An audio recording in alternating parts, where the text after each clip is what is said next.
what's your take on what's going on in Sudan and the atrocity that's occurring in Darfur, and the fact that the black community here and the black leadership seems not to be embracing that issue? First, my brother, when we were called Negroes, we did not have an international presence. The Honorable Marcus Garvey tried to give us an international presence. And of course he was very successful, but the government feared an international presence. The Honorable Elijah Muhammad single-handedly turned us from Negroes to accepting ourselves no matter what shade of color we were, due to the Willie Lynch syndrome and the going in and out of our women by our former slave masters and their children, that gave us all these different shades, and then they divided us by these shades. The Honorable Elijah Muhammad asked us to refer to ourselves as the black man, the original people of the earth. And when we saw ourselves as black people, then every person of color on the earth, we identified with them.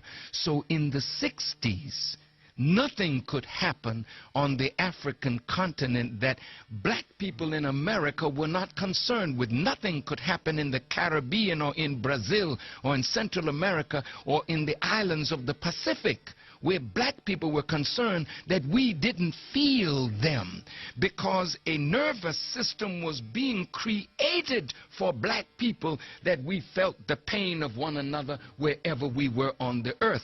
But after Malcolm was assassinated, and Martin was assassinated, and Elijah Muhammad was gone, notice the shift in language. We were no longer black. In New York City, there were several black shows. There was Black News. Was there Positively Black? There was the national program with Tony Brown called Black Journal. Right. After the death of these giants, now the wise people said, let's change the language so we can change their focus and give them a new understanding of who they are. So subtly, there was no more Black News, no more Positively Black. Black Journal became Tony's Journal. And all over America, wherever black was describing that program, Black Star in Baltimore, that left. And then the new language was the minority, the disadvantaged.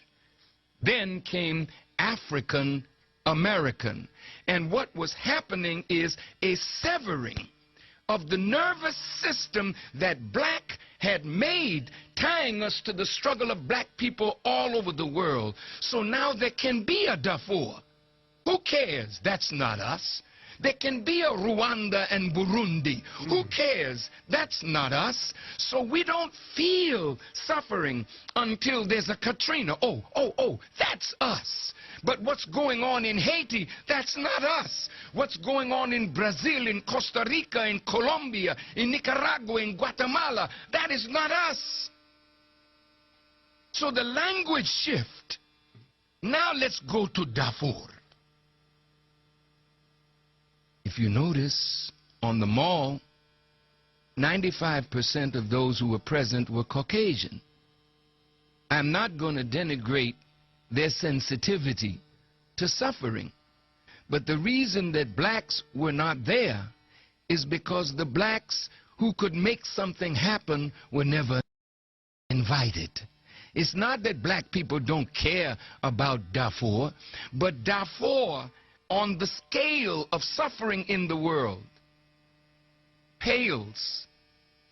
Because now I heard there were 180,000 dead, from that to 400,000, okay? 2 million displaced. But in the Democratic Republic of the Congo, 3.5 million have died. No talk. In northern Uganda, with the Lord's Resistance Army and the walking at night for the children trying to run away so that they would not be kidnapped and made to fight against the government in Kampala. No talk. Why Sudan? For the last 15 years, Sudan has been on the agenda for regime change. Regime change because Sudan housed Palestinian resistance fighters. Sudan housed Osama bin Laden and put him out. But Sudan is an Islamist regime that is against the state of Israel. Now let's stop there for a moment. See? Now they said, well, these are some Arabs in the Sudan enslaving Africans. So naturally, this is the language of Arabs enslaving Africans.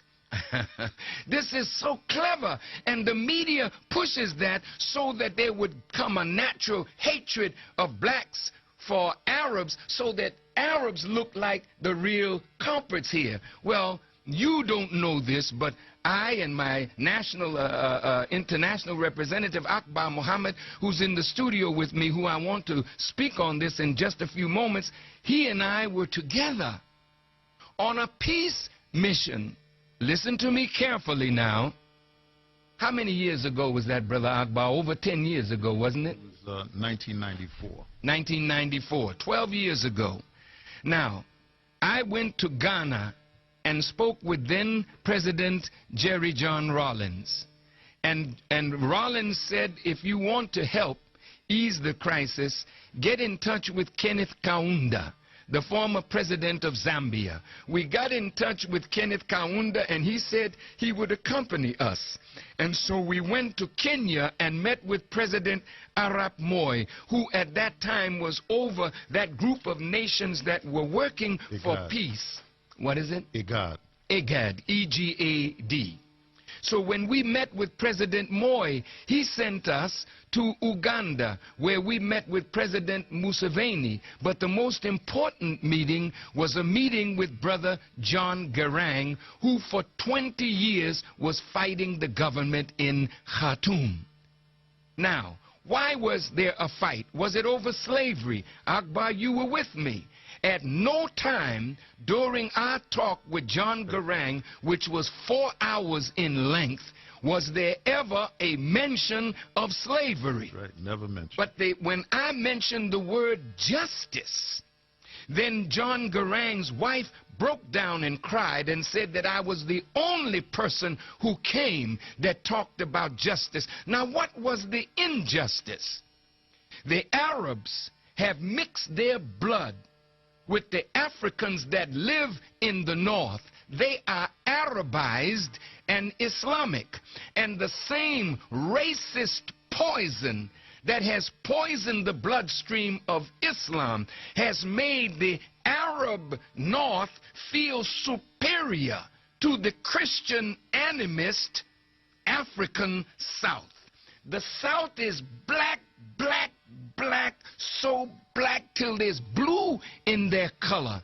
So when you have, like the enemy has done to us, when you're lighter, you think you're better than your black brother or sister. And in New Orleans, when I just left there, they told me about the brown bag, that if you walked in a place and you couldn't pass the brown bag test, meaning your color was darker than the bag that you carry your liquor in, you couldn't go in certain places. And in Washington, D.C., y'all know that there was an elitist attitude among light-skinned black people against dark-skinned black people. The same game that the enemy has played here and in Africa. Now he's dominating that scene now in Sudan. Now look at the Sudan.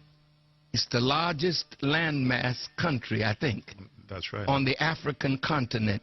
If it were fully developed, it could feed all of Africa. In the south, there's an abundance of oil. And if you remember in Nigeria, in the eastern part of Nigeria, they wanted to break that part off years ago and call it Biafra. And it ignited a civil war. And the civil war was to unite